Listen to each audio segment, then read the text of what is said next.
American കപ്പലിനെ ഈജിപ്തിൽ Iran ആക്രമിച്ചു. യുദ്ധം ഇപ്പോൾ പടർന്ന് പന്തലിക്കുന്ന രീതിയാണ് ഈ മേഖലയിൽ നിന്നുള്ള റിപ്പോർട്ടിൻ്റെ അടിസ്ഥാനത്തിൽ മനസ്സിലാക്കാൻ വേണ്ടി പറ്റുന്നത്. ജോർദാനിലുള്ള അമേരിക്കയുടെ സൈനിക ബേസ് ഏറെക്കുറെ നിലം പൊത്തിയിരിക്കുന്നു എന്ന തരത്തിലും നമ്മൾക്ക് ഈ റിപ്പോർട്ടിൻ്റെ ഇടയിൽ വായിച്ചെടുക്കാൻ വേണ്ടി സാധിക്കുന്നു.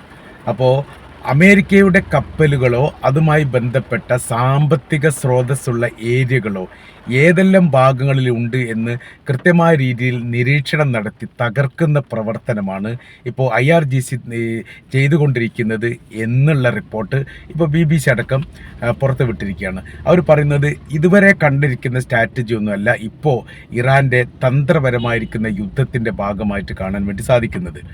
വളരെ കൃത്യതയോടുകൂടി മേഖല കേന്ദ്രീകരിച്ചുകൊണ്ട് അമേരിക്കയുടെ സാമ്പത്തിക ആസ്തിയെയും സൈനിക ബലത്തെയും ഇല്ലാതാക്കാൻ വേണ്ടി അവസാനവട്ട ശ്രമം നടത്തുകയാണ് ഇറാൻ എന്നുള്ള റിപ്പോർട്ടാണ് അതിൽ നിന്ന് നമ്മൾക്ക് മനസ്സിലാക്കാൻ പറ്റുന്നത്. അതിൻ്റെ തുടർച്ചയായ രീതിയിലാണ് ഈജിപ്തിലുള്ള കപ്പലിനെ ആക്രമിച്ചത്. ഈജിപ്തിന് നേരെ ഒരു പക്ഷേ ഇതാദ്യമായിട്ടുണ്ട്. ഇതിനു മുൻപ് ഒരു ആക്രമണം റിപ്പോർട്ട് ചെയ്തിട്ടുണ്ടെങ്കിലും സ്ഥിരീകരിച്ച റിപ്പോർട്ടല്ല എന്നതിനാൽ ഇപ്പോഴുള്ള ആക്രമണം യുദ്ധം തുടങ്ങിയതിന് ശേഷം ആദ്യമായിട്ടാണ് ഇറാൻ ഈജിപ്തിനെ ആക്രമിച്ചത് എന്ന് നമുക്ക് വ്യാഖ്യാനിക്കാൻ വേണ്ടി പറ്റും. ഈജിപ്തിലെ ഡാമിയേറ്റ തുറമുഖത്ത് അമേരിക്കയുടെ ഉടമസ്ഥതയിലുള്ള എനോർജസ് വിൻഡർ എന്ന ഗ്യാസ് സംഭരണ കപ്പലിനെയാണ് ആക്രമിച്ചത്. മറ്റൊരു കപ്പലിനും സമാനമായ രീതിയിൽ ആക്രമണം നടത്തിയിട്ടുണ്ട്. ആ കപ്പൽ ഏതെന്ന് സ്ഥിരീകരിച്ചിട്ടില്ല. ഒരു കപ്പൽ ഏറെക്കുറെ മധ്യഭാഗത്ത് ഈ മിസൈൽ ആക്രമണം കാരണത്താൽ, ഡ്രോൺ ആക്രമണമെന്നും മിസൈൽ ആക്രമണമെന്നും രണ്ട് റിപ്പോർട്ടുണ്ട്. മധ്യഭാഗം തുളഞ്ഞു എന്നുള്ളതും ഏറെക്കുറെ കപ്പലിൻ്റെ ഒരു ഭാഗം ചരിഞ്ഞ് കടലിലേക്ക് താഴ്ന്നിരിക്കുന്ന സ്ഥിതിയാണ് എന്ന റിപ്പോർട്ടാണ് പറയുന്നത്. മറ്റൊരു കപ്പലിൻ്റെ നാശത്തെക്കുറിച്ചുള്ള വിവരങ്ങളൊന്നും പുറത്തു വന്നിട്ടില്ല. അതിൽ ഉണ്ടായിരിക്കുന്ന വസ്തുക്കൾ അപ്പാടെ കടലിലേക്ക് ഒഴുകിപ്പോയിരിക്കുന്നു എന്ന് അതിൻ്റെ ഭാഗമായിട്ട് കാണാൻ വേണ്ടി സാധിക്കുന്നു. അപ്പോൾ ഇപ്പോഴത്തെ സ്ഥിതി കാര്യങ്ങൾ എന്ന് പറഞ്ഞാൽ ഏറെക്കുറെ ശാന്തമായിരിക്കുന്ന ഒരു അന്തരീക്ഷത്തിൽ നിന്ന് പൊടുന്നനെയാണ് യുദ്ധത്തിലേക്ക് മാറ്റമുണ്ടായത്. അത് ജോർദാന് നേരെയുള്ള ഇറാൻ്റെ ആക്രമണമാണ്. നമ്മളെല്ലാം കേട്ടതും അങ്ങനെ തന്നെയാണ്. വെടിനിർത്തൽ പോലെയുള്ള ഒരു ധാരണ നിലനിൽക്കുന്നതിനിടയിൽ ജോർദാനെ ഇറാൻ ആക്രമിച്ചതോടുകൂടിയാണ് രണ്ടാം ഘട്ടം യുദ്ധം ആരംഭിച്ചത് എന്നുള്ളത്. എന്നാൽ ഇപ്പോൾ ഇറാൻ അതേക്കുറിച്ചുള്ള വിശദീകരണ കുറിപ്പ് പുറത്തിറക്കിയിട്ടുണ്ട്. തങ്ങളല്ല ആദ്യം ആക്രമിച്ചത്. ജോർദാനിൻ്റെ സൈനിക ബേസിൽ നിന്ന് ഇറാന് നേരെ ആക്രമണം നടന്ന സമയത്ത് തങ്ങൾ പ്രത്യാക്രമണം നടത്തുകയാണ് ചെയ്തത്. പ്രത്യാക്രമണം കനത്തതും ശക്തിയുള്ളതുമായിരുന്നു എന്നതിനാൽ അവിടെ നിന്നാണ് അന്താരാഷ്ട്ര മീഡിയകൾ, പ്രത്യേകിച്ച് യൂറോപ്യൻ മീഡിയകൾ റിപ്പോർട്ട് ചെയ്തത്. അഥവാ ഇറാൻ നേരെ നടത്തിയിരിക്കുന്ന ആക്രമണത്തെക്കുറിച്ച് വിവരങ്ങൾ പറയാതെ ഇറാൻ ജോർദാനെ ആക്രമിച്ചത് മാത്രം സംസാരിച്ചു എന്നതാണ്. അപ്പോൾ അതിൻ്റെ ഇറാൻ ഇതിനെ കൊടുക്കുന്ന വിശദീകരണത്തെ ഭാഗത്ത് ഇങ്ങനെ കൂടി പറയുന്നുണ്ട്, തങ്ങൾ ജോർദാനെ അല്ല ആക്രമിച്ചത്, ജോർദാൻ എന്ന് പറയുന്ന രാജ്യത്തുള്ള അമേരിക്കയുടെ സൈനിക ബേസ് കേന്ദ്രീകരിച്ചുകൊണ്ട് ആ മേഖലയാണ് ആക്രമിച്ചത്. ആ ആക്രമണം ഇനി തുടരും. ഇപ്പോഴത്തെ വിഷയം എന്ന് പറയുന്നത് ഖത്തറിൻ്റെ ഉദൈദ എയർബേസിൽ നിന്ന് പരമാവധി അമേരിക്കയുടെ സൈനിക സംവിധാനങ്ങൾ, അത് യുദ്ധക്കപ്പലുകളും യുദ്ധവിമാനങ്ങളും അടക്കുന്ന എല്ലാ സംവിധാനങ്ങളും അവിടെ നിന്ന് മാറ്റിയിട്ട് സുരക്ഷിത ഇടം എന്ന തലക്കാണ് ജോർദാനിലേക്ക് എത്തിക്കുന്നത്. അപ്പോൾ ജോർദാനിൽ വലിയ രീതിയിൽ ആക്രമണമൊന്നും ഒരു കാലത്തും ഉണ്ടാവാറില്ല എന്നതിനാൽ അവർ സുരക്ഷിതമാണ് എന്ന് അമേരിക്ക അവിടെ മനസ്സിലാക്കുന്നു. എന്നാൽ ഈ വിവരങ്ങൾ അറിഞ്ഞ സമയത്ത് തങ്ങൾക്ക് ഖത്തറിനേക്കാൾ ഏറെ ആക്രമണം തങ്ങളുടെ നേരെ ഉണ്ടാവാൻ സാധ്യതയുള്ളത് ജോർദാനുള്ള അമേരിക്കയുടെ സൈനിക ബേസിൽ നിന്നാവും എന്നതിനാൽ ജോർദാൻ്റെ സൈനിക ബേസ് തകർക്കുക എന്നുള്ളത് അനിവാര്യമായിരിക്കുന്ന കാര്യമാണ് എന്നുകൂടി അതോടനുബന്ധിച്ച് തന്നെ ഇറാൻ പറഞ്ഞിട്ടുണ്ട്. അതിൻ്റെ തുടർച്ചയായ രീതിയിലാണ് ഈ ആക്രമണം എന്ന് സ്ഥിരീകരിക്കപ്പെടുന്നത്. അപ്പോൾ യഥാർത്ഥത്തിൽ അമേരിക്കയെ സംബന്ധിച്ചിടത്തോളം അവർക്ക് ഖത്തറിലുള്ള സൈനിക ബേസ് ഏറെക്കുറെ ഇല്ലാതാവുകയും എന്നാൽ സുരക്ഷിതത്വം എന്ന് പറയുന്ന ജോർദാൻ്റെ ബേസ് അവിടേക്ക് ആയുധങ്ങൾ വെക്കാൻ പറ്റാത്തൊരു സ്ഥിതി വന്നു. രണ്ട് രാജ്യത്തും പ്രതിസന്ധിയാണ് എന്ന് ചുരുക്കം. ജോർദാനെ സംബന്ധിച്ചിടത്തോളം അവിടെ 100 കിലോമീറ്റർ വിസ്താരമുള്ള സൈനിക ബേസ് അമേരിക്കക്കുണ്ട്. അതൊന്ന് മാത്രമല്ല, ഏകദേശം 15-ലധികം ഉണ്ട് എന്നാണ് പറയുന്നത്. 75 വരെ എന്ന് ചില റിപ്പോർട്ടിനകത്ത് പറയുന്നുണ്ട്. അതിൽ കുറഞ്ഞത് മാത്രം 6 മുതൽ 9 അല്ലെ 10 എണ്ണം മാത്രമേ പബ്ലിക്കായിട്ട് ലോകത്തിനോട് ഇങ്ങനൊരു ബേസ് ഉള്ള കാര്യം അമേരിക്ക പറഞ്ഞിട്ടുള്ളൂ. ബാക്കിയെല്ലാം രഹസ്യങ്ങളാണ്. ഈ രഹസ്യ മേഖല എവിടെയാണ് എന്നുള്ളത് പരസ്യപ്പെടുത്തിയിട്ടില്ല. അവിടെ സുരക്ഷിതത്വം വളരെ പ്രാധാന്യത്തോടു കൂടി അമേരിക്ക ഒരുക്കാറില്ല. എന്നാൽ ഇറാൻ ചെയ്യുന്ന കാര്യം അവിടെ പ്രത്യേകമായ രീതിയിൽ അവിടുത്തെ രാജ്യത്തുള്ള അറേബ്യൻ പൗരന്മാരെ സംഘടിപ്പിച്ചുകൊണ്ട് അവരെ ചാരപ്രവർത്തനം നടത്തി അമേരിക്കയുടെ സൈനിക ബേസ് വളരെ കൃത്യമായ രീതിയിൽ മനസ്സിലാക്കിക്കൊണ്ട് ഈ ഇറാൻ ആ മേഖല കേന്ദ്രീകരിച്ചുകൊണ്ട് ആക്രമിക്കുന്നു.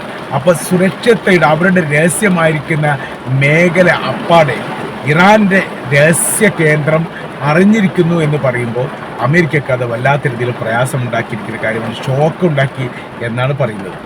അപ്പോൾ ഇതിനെ മൊത്തത്തിൽ അതിജീവിക്കുക എന്ന് പറയുന്നത് നിലവിലെ സാഹചര്യത്തിൽ ഇറാനെ സംബന്ധിച്ചിടത്തോളം പ്രയാസമാണ് എന്ന് കൂടി നമുക്ക് കൂട്ടി വായിക്കാൻ വേണ്ടി സാധിക്കുന്നതാണ്. ഈജിപ്തുമായി ഒരു ധാരണയുടെ അടിസ്ഥാനത്തിലാണ് അമേരിക്കയുടെ സൈനിക ബേസ് അവിടെ പ്രവർത്തിക്കുന്നത്. സൈനിക ബേസ് എന്ന് പറഞ്ഞാൽ അമേരിക്കക്ക് ഈ ഈജിപ്തിൽ സൈനിക ബേസ് ഇല്ല. പകരം ഈജിപ്തിൻ്റെ എയർബേസ് താൽക്കാലികമായ രീതിയിൽ അമേരിക്കയുടെ ഉപയോഗത്തിന് വേണ്ടി വിട്ടുകൊടുക്കാറാണ് പതിവ്. നയതന്ത്ര ബന്ധമുണ്ട് എന്ന കാരണത്താൽ സഹായം ചോദിക്കുന്ന സമയത്ത് പരസ്പരം അങ്ങോട്ടും ഇങ്ങോട്ടും ഒരു ധാരണയുടെ അടിസ്ഥാനത്തിൽ വിട്ടുകൊടുക്കുക സ്വാഭാവികമാണ്. സൗദി അറേബ്യ നൽകിയിട്ടുണ്ട്, ഒമാൻ നൽകിയിട്ടുണ്ട്, അതുപോലെ. എന്നാൽ ഈ മേഖല സുരക്ഷിതമല്ല എന്നിപ്പോൾ ഈജിപ്തിന് ബോധ്യപ്പെട്ടിരിക്കുന്നു.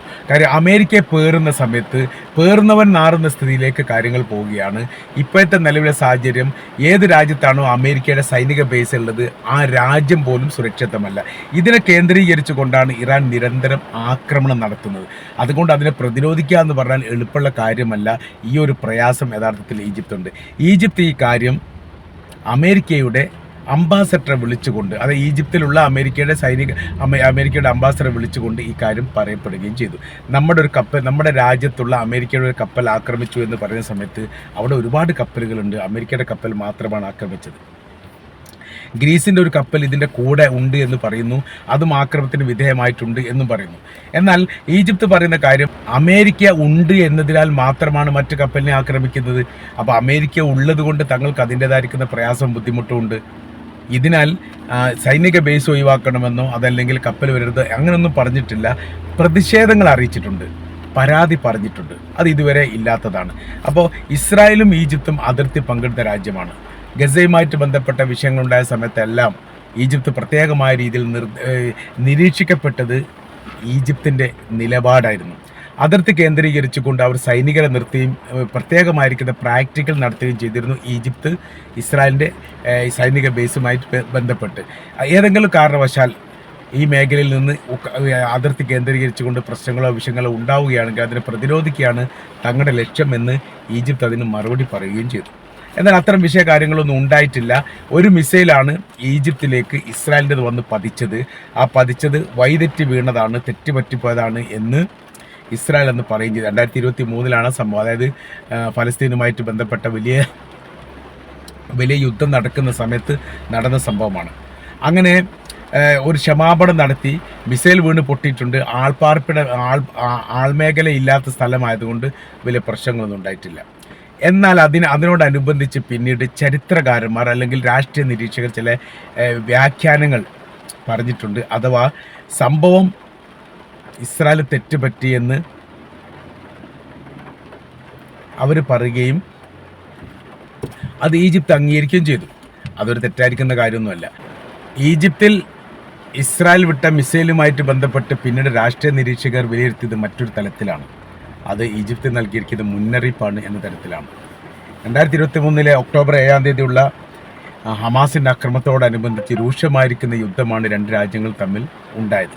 അപ്പോൾ അങ്ങനത്തെ ഒരു സാഹചര്യത്തിൽ ഹമാസിനെ സഹായിക്കുന്ന ഒരു പ്രവൃത്തി ഈജിപ്ത് നൽകിയാൽ ഈജിപ്തിനെയും തങ്ങൾ ആക്രമിക്കും എന്നൊരു മുന്നറിയിപ്പായിരുന്നു ആ മിസൈൽ ആക്രമണം എന്ന് പോലും വ്യാഖ്യാനിച്ചിട്ടുണ്ട്. പക്ഷേ ഈജിപ്തിൻ്റെ ഭാഗത്ത് അത്തരം സംഭവങ്ങളൊന്നും ഉണ്ടായിട്ടില്ല എന്നുള്ളത് കൃത്യമാണ്. 1967 അറബ് ഇസ്രായേൽ യുദ്ധവുമായിട്ട് ബന്ധപ്പെടുത്തിയിട്ടാണ് യഥാർത്ഥത്തിൽ ഈ വിഷയം ഇസ്രായേൽ പറയുന്ന കാര്യം. അന്നത്തെ യുദ്ധത്തിന് നേതൃത്വം നൽകിയ ഈജിപ്തായിരുന്നു. നാസറിൻ്റെ നേതൃത്വം നടത്തിയിരിക്കുന്ന 6 ദിവസം നീണ്ടു നിന്നിരിക്കുന്ന മാരകമായിരിക്കുന്ന യുദ്ധം എന്ന് തന്നെയാണ് ചരിത്രം അതിനെ വ്യാഖ്യാനിക്കുന്നത്. ഏറെക്കുറെ ഇസ്രായേൽ എന്ന് പറയുന്ന രാജ്യം അപ്രത്യക്ഷമാകുന്ന തരത്തിലായിരുന്നു അന്നത്തെ ആ മേഖല ഏറ്റവും വലിയ സൈനിക ശക്തിയായിരിക്കുന്ന ഈജിപ്തിൻ്റെ നേതൃത്വത്തിൽ ലെബനാനും ജോർദാനും അടക്കമുള്ള സംഘം ചേർന്നുകൊണ്ടുള്ള ആക്രമണ രീതികൾ നടത്തുന്നത്. അപ്പോൾ അതിൻ്റെ തുടർചലനങ്ങൾ ഒരുപക്ഷെ ഉണ്ടാവില്ല എന്നൊന്നും പറയാൻ വേണ്ടി പറ്റില്ല. അതും അതിനെക്കുറിച്ച് കഴിഞ്ഞിട്ട് ആ സമയത്ത് അതിൻ്റെ വ്യാഖ്യാന കാര്യങ്ങളൊക്കെ വന്നിട്ടുണ്ട് എന്നുള്ളതൊരു യാഥാർത്ഥ്യമാണ്. അപ്പോൾ നമ്മളിപ്പോൾ പറയുന്ന കാര്യം ഇപ്പോഴത്തെ രാഷ്ട്രീയ റൂട്ടുകളൊക്കെ ഒരു കൃത്യതയോട് കൂടി പറയാൻ പറ്റാത്ത സ്ഥിതിയിലാണ്. എന്തൊക്കെയാണ് ഇറാൻ ഉദ്ദേശിക്കുന്നത് എന്ന് ലോകത്തിന് പോലും മനസ്സിലാക്കാൻ വേണ്ടി സാധിക്കുന്നില്ല. കാര്യം എന്ന് പറഞ്ഞാൽ ഒരു തരത്തിലും കീഴ്പ്പെടാത്ത രീതിയിൽ കൃത്യമായിരിക്കും നിലപാട് പറഞ്ഞുകൊണ്ട് അമേരിക്കക്ക് നേരെ ആക്രമണം നടത്തുന്നു. 3-ലധികം തവണ ഇസ്രായേലിനെ ആക്രമിച്ചിട്ടുണ്ട് എന്ന റിപ്പോർട്ട് പ്രാദേശിക തലത്തിൽ വന്നിട്ടുണ്ട്. സ്ഥിരീകരിക്കപ്പെട്ട റിപ്പോർട്ടല്ല, ഇറാൻ സ്ഥിരീകരിച്ചിട്ടില്ല, ഇസ്രായേൽ സ്ഥിരീകരിച്ചിട്ടില്ല. പക്ഷെ അത്തരം സംഭവം നടന്നിട്ടുണ്ട് എന്നുള്ളതും അവരുടെ തുറമുഖം കേന്ദ്രീകരിച്ചുകൊണ്ട് വലിയ നാശനഷ്ടങ്ങൾ ഉണ്ടാക്കിയിട്ടുണ്ട് എന്നും പറയപ്പെടുന്നുണ്ട്. അപ്പോൾ ഇറാനെ സംബന്ധിച്ചിടത്തോളം വിശ്രമമില്ലാത്ത രീതിയിൽ യുദ്ധമുഖത്ത് അവരിപ്പോൾ സജീവമാണ്. അതിൻ്റെ ആഘാതങ്ങൾ യഥാർത്ഥത്തിൽ മറ്റു ലോക രാജ്യങ്ങൾ അനുഭവിക്കുകയും ചെയ്യുന്നുണ്ട്. അപ്പോൾ ഇപ്പോഴത്തെ സ്ഥിതികൾ നമ്മൾ കൂട്ടി വായിക്കുന്ന സമയത്ത് ഈജിപ്തിൻ്റെ കപ്പൽ ആക്രമിച്ചത് നമ്മൾ പറഞ്ഞു. അപ്പോൾ ഈജിപ്തിലുള്ള അമേരിക്കയുടെ കപ്പൽ ആക്രമിച്ചു എന്ന് പറഞ്ഞാൽ ഇതിനു മുൻപ് തുർക്കിക്ക് നേരെ ഒരു ആക്രമണം നടത്തിയിരുന്നു. തുർക്കിക്ക് നേരെ വെച്ചാൽ തുർക്കിയിലുള്ള അമേരിക്കയുടെ സൈനിക ബേസ് കേന്ദ്രീകരിച്ചുകൊണ്ട് തുർക്കി തിരിച്ചടിച്ചിട്ടൊന്നുമില്ല, തിരിച്ചടിക്കില്ല എന്ന് അവർ പറയുകയും ചെയ്തിട്ടുണ്ട്. അപ്പോൾ തുർക്കിക്ക് ശേഷം പിന്നീട് ഈജിപ്തിലേക്ക് വന്നിട്ടുണ്ട് എന്ന് പറയുന്നത് നിസ്സാരമല്ല. ജോർദാനെ സംബന്ധിച്ചിടത്തോളം അവരുടെ സൈനിക ബേസിന് യാതൊരു സുരക്ഷിതമില്ലെന്നും അവർ ഒരുപാട് ഈ യുദ്ധ സാമഗ്രികൾ അവിടുന്ന് മാറ്റിയിട്ടുണ്ട് എന്നും പറയുന്നു. ചിലതെല്ലാം ബങ്കറിലേക്ക് കടത്തുകയും ചെയ്തിട്ടുണ്ട്. എന്നാൽ ബങ്കറിലേക്ക് ആക്കിയതും ഇറാൻ അതിൻ്റെ രഹസ്യം ചോർന്നിട്ടുണ്ട് എന്നും പറയപ്പെടുന്നു. അപ്പോൾ ഒരു തരത്തിലും ഈ സുരക്ഷിതമില്ലാത്ത ഒരു ദയനീയ അവസ്ഥയാണ് അമേരിക്കയ്ക്കുള്ളത്. അമേരിക്കയുടെ ചരിത്രത്തിൽ ഇങ്ങനൊരു സംഭവം അവരുടെ രാഷ്ട്രീയ ചരിത്രത്തിൽ ഉണ്ടായിട്ടില്ല എന്നുള്ളതാണ്. ഒരിടത്തും സുരക്ഷിതമല്ല, എല്ലായിടത്തും കയറി മാന്തി പ്രശ്നങ്ങൾ ഉണ്ടാക്കുന്ന ഒരു പ്രവർത്തനമാണ് ഇറാൻ ചെയ്യുന്നത് എന്നതിനാൽ അമേരിക്കയെ സംബന്ധിച്ചിടത്തോളം ഇതെങ്ങനെ പ്രതിരോധിക്കണം എന്ന കാര്യത്തിൽ പോലും വലിയ പ്രയാസമുണ്ട് എന്നാണ് നമുക്ക് മനസ്സിലാക്കാൻ വേണ്ടിയിട്ട് സാധിക്കുന്നത്.